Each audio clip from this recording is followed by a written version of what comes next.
Terus saya ditanya lagi, masih mau nggak mainan yang 14.000 itu? Saya jawab mau. Kalau mau katanya nabung lagi. Ya, gue capek nih, gue nabung lagi. Ini masih kecil nih kita nih, cerita tahun 80-an lah. 84, 86 begitu. Nabung lagi nih 100. Dapat 7 hari. Kita menghindar terus dari nenek kita nih. Takutnya dikejar sama dia, diambil lagi duitnya ini. Ternyata dapat sama dia. Mana tabungannya? Ya, gue lemes tuh. Ya, tabungan kita dibawa ke nenek kita, kemudian dijadiin cabai tomat bawang lagi. Kita lihat ya, 700 yang pertama, ternyata sama nenek saya itu dijadiin apa? Bumbu buat nasi uduk, saya bilang kan. Sesaban Jumat pagi, kita punya keluarga ini ngasih makan, siap-siap ngasih makan buat yang pada Jumatan. Jadi rupanya 700-nya saya itu dijadiin bahan makanan buat sedekah. Rupanya nenek saya itu mau ngomong, kalau mau beli mainan yang 14.000, begini caranya. Sebab kalau kita nabung biasa 100, kita perlu 140 hari buat kekejar tuh mainan yang 14.000. Dengan cara nabung buat sedekah akan lebih cepat kebelinya. Kita lihat. 700 yang pertama dikali 10 sama Allah kan. Dikali 10 tuh berapa duit? 7.000. Udah kebeli belum mainannya? Belum. Ibarat kalau saya bentangin nih benang, nih titik 0 di sini, ya titik 0-nya di sini, 14.000-nya di sini, perjalanan saya udah di mana? Di sini. Kebanyakan orang nyerah nih, begitu di sini nyerah. Saya udah sedekah melulu Ustaz, kagak dapat. Ya iya lu baru 7.000. Baru 700. Terusin sedekahnya. Nah perjalanan saya kan terus tuh. Begitu ketemu Jumat yang berikutnya, disuruh sedekah lagi kan sama nenek saya kan. 100. Begitu ketemu Jumat, diambil lagi. Buat beli cabai tomat bawang lagi. Jadilah nasi uduk lagi tuh temennya tuh. 700 yang kedua, melahirkan 7.000 yang kedua. 7.000 pertama sama 7.000 kedua, berapa duit? 14.000. Nyampe nggak? Nyampe. Alhamdulillah. Begitu selesai saya sedekah 700 yang kedua, itu mainan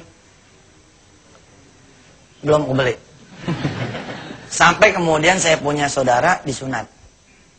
Kita udah nggak kepengen nih, udahlah, percuma kita ngadu juga disuruh nabung lagi. Kita capek nabung mulu disuruh beli cabai tomat bawang terus. Wabadu, begitu 700 yang kedua, saudara saya disunat. Ada tante saya di kampung Jawa, namanya Tante Windu. Sama dia dibeliin nih 3 cucu. Saya, si Ibad, yang memang disunat, sama si Adi. Nih, selevelan nih. Levelan cucu nih. Ibad emangnya dia yang disunat, wajar aja dapat mainan. Yang nggak wajar mas saya kagak disunat, dapat. Si Adi juga begitu, dia nggak disunat, dapat.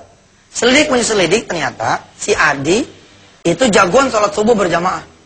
Orang pertama dari cucunya Umi Iyo nih, cucunya saya punya nenek, yang buka pintu buat orang pada sholat Jumat, sholat subuh itu si Adi. Lah kalau saya sholat subuhnya telat, tapi saya punya sedekah tuh. Tiap hari cepet gitu. Nah ternyata saya juga dapat. Si Adi itu sohibus subuh, saya sohibus sodakoh, si Ibad sohibul hajat. Nih itu. Ya, Arjun dari Solo. Kenapa? Belum nyampe kali. Bagaimana supaya sedekah kita sedikit tapi nyampe? Kencengin. Waqiahnya kencengin. Tabaroknya kencengin. Yasinnya kencengin. Ya. Kemudian mahabbah sama orang tua kencengin. Biasanya cium tangan sama orang tua sebalik, ini 2 balik. Betul itu, benar nih mahabbah.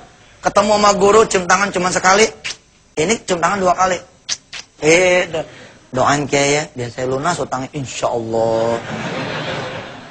Emang begitu.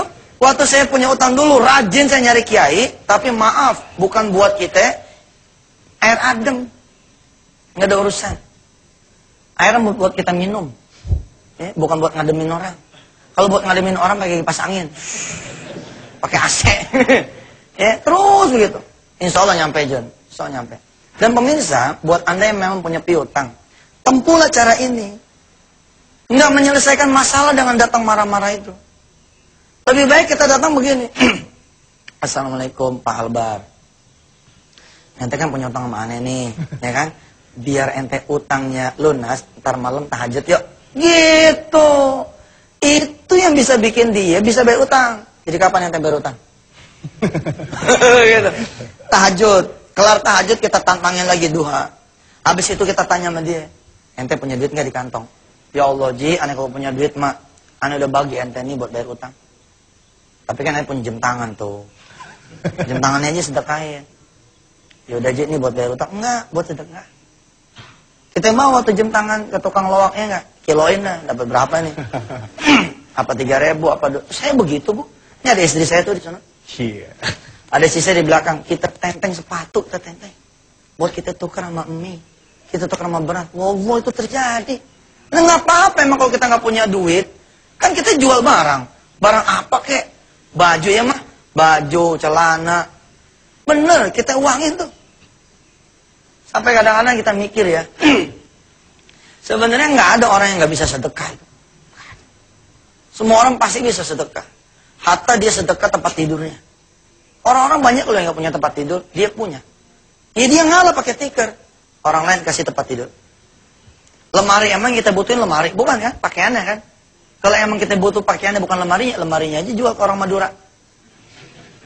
Iya jual ke itu aja apa? Tukang kayu gitu. Ya, sebelum dipecahin sama tukang Madura kita pecahin duluan. Ya, ke lemari kita pecahin, gitu. Kita bawa ke Madura. Kita punya apa lagi? Kita punya kompor gas. Ya. Udah kita nggak usah pakai kompor gas dulu, pakai lilin aja masaknya. Setahun. Intinya tuh ya, pokoknya kerjasama yang baik antara yang punya utang, sama yang punya piutang, top tuh. Syukur-syukur ya nggak? Yang punya utang yang jadi imam. Hah? Yang punya piutang yang jadi makmum. Insya Allah tuh berdoa berdua berantem tuh. Yang satu berdoa, ya Allah lu ngasih utang saya ini biar dia nggak gampang. Saya melakukan itu Pak, Bu. Dan ada beberapa yang menerima, ada beberapa juga yang tidak. Tapi beberapa yang tidak menyaksikan kebenaran tentang sedekah. Subhanallah. Di kemudian hari, saya bawa duit. Gagah. Sampai geleng-geleng kepala, subhanallah. Ya, begini emang caranya. Coba Bapak Ibu buat 300.000, utangnya 10 juta. Gak bakal kelar. Tentu saja, mau bakdo ya pemirsa, kalau pertanyaannya begini, Ustadz saya punya utang 10 juta, tabungannya 9 juta nih, bagaimana ya? Kalau udah kayak begitu mah ya bayar aja. Namanya kan udah selesai. Yang kita bicarain ini kan, utang 100 juta, semiliar, tapi duitnya cuma 500.000, cuma sejuta. Yang begini ini yang saya bilang udahlah sedekahin aja lah. Insya Allah Allah yang maha tahu, bukan karena kita mau ngemplang kok. Kita lagi beriado nih urusan utang. Insya Allah. Ya. Tapi syarat dan ketentuan berlaku. Iya dong, bukan berarti kita setelah kita sedekah kita diem, enggak. Ini sejarah saya dapat istri saya juga luar biasa. Saya punya utang ditagih nih sama orang. Jatuh tempo kira-kira sebulan. Saat itu saya jadi tukang es di terminal Kalideres. Iya benar, tukang es di terminal Kalideres. Tahun 99 tuh kalau nggak salah. Apa ya saya bilangnya buat bayar utang sebulan nih ya. Nggak kebedak nih otak nih, karena yang harus saya bayar tuh 80-an juta. Sedangkan kita ini tukang es yang di tangan kita ini, es yang cuma puluhan ribu judulnya. Akhirnya nggak saya pikirin tuh utang. Tapi saya bawa ke dalam doa. Saya doain yang saya punya utang tuh supaya duitnya banyak. Biar dia kagak nagih. Tapi kan gue doain dulu dia punya duit. Lu kan kagak beda kan. Situ makan doainnya supaya dia nggak nagih, supaya dia nggak nagih, supaya dia nggak nagih. Ya salah. Kalau saya kan doain dulu dia punya duit. Doain dia pada seneng, dia pada anaknya sehat, dia punya istrinya kagak ngomel-ngomel. Kalau istrinya ngomel, ya Allah jangan ke saya nih. Jangan sampai istrinya ngomel gitu. Saya doain. Habis itu kemudian saya sedekah.